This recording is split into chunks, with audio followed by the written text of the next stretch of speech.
This clip is brought to you by SaveWithConrad.com.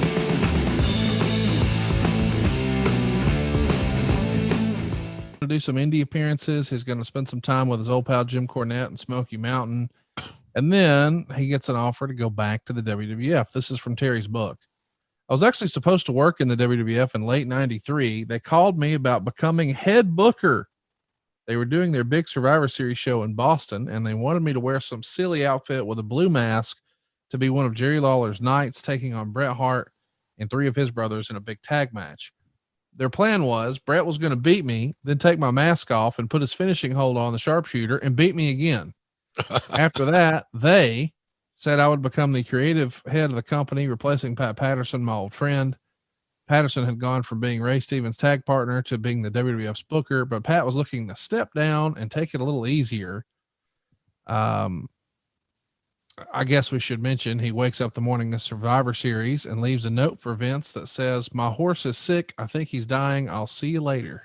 I remember that. And he left the whole outfit there, folded up nicely and neatly.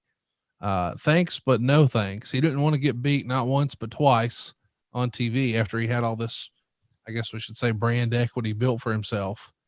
Do you remember there being discussion of not only this piece of creative with the Knights, but we're going to have you come in and replace Pat Patterson? That's not something I've heard outside of Terry's book.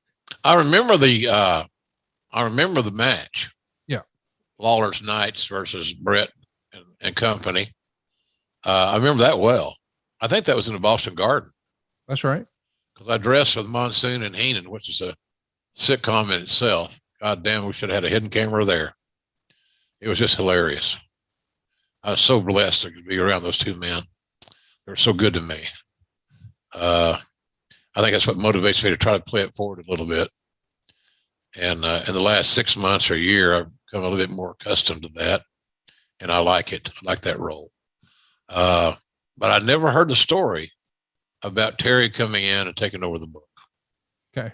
I never heard that story. Now, you also got to understand too, Conrad, in 90, I just arrived in 93. Yeah. You're not the power broker yet. Well, whatever. I'm not nothing, but, I figured I was just going to make my career be standing on the sideline, wearing a visor and holding a clipboard.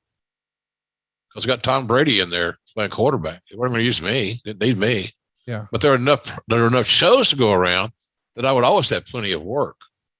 But yeah, I never heard the story about Terry as a booker. No, I'm not saying it's not true or anything along those lines. Just I was so new there that I was just trying to stay out of the way. So things like now Bruce could tell you that he was joined at the hip, right? Yeah, but he never told me that. So no, I'm just saying if it were true, he could verify it, yay or nay, I would assume. Yeah. Well, that's what I'm trying to imply without dumping on our old pal, Mr. Funk. I don't think that's true, but I think that could have been, sometimes we've heard stories of guys who meet with Vince and Vince will maybe say something like, we got big plans for you. I could see you being champion one day. Yeah. And then at the end, what they heard was, well, Vince promised me I'd be champion. Well, they didn't really say that. He said he could see you doing big things and having a successful run. And he's trying to encourage you, but at the same time, he's not saying, mark your calendar book, bud, because next November, Survivor Series, you're the world champion. Yeah, no. And I've been involved in those conversations. Yeah. Where you look, it's not lying. No, you're giving upward mobility. You're letting them know, hey, there's an opportunity to advance here. If you do all the right things, you got a shot at getting to the top of the ladder. Yes. Produce. Play big in the big games.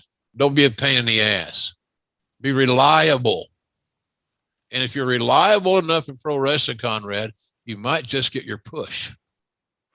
And that's what everybody loves, the fucking push. They do. Everybody. The push is pushing up to more money. People wonder, what's so big about the push?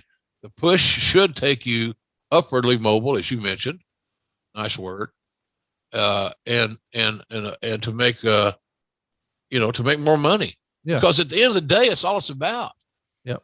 Cash and creative, baby. That's it. So, I never heard that other story, but hey, I'm not going to tell you that Terry would have met a good booker. Yeah. He might have had to have some structural help In other words, if the booking is due to be in on Wednesday, we can't say, well, I'll do it tomorrow. Yeah. That don't work. If that worked, I'd been fired a long time ago because I had to have the payroll done on a certain day to get the talent paid. And the last thing you want is to have a talent have their checks come late or the next week. That's kiss of death. That's And that never happened under my watch.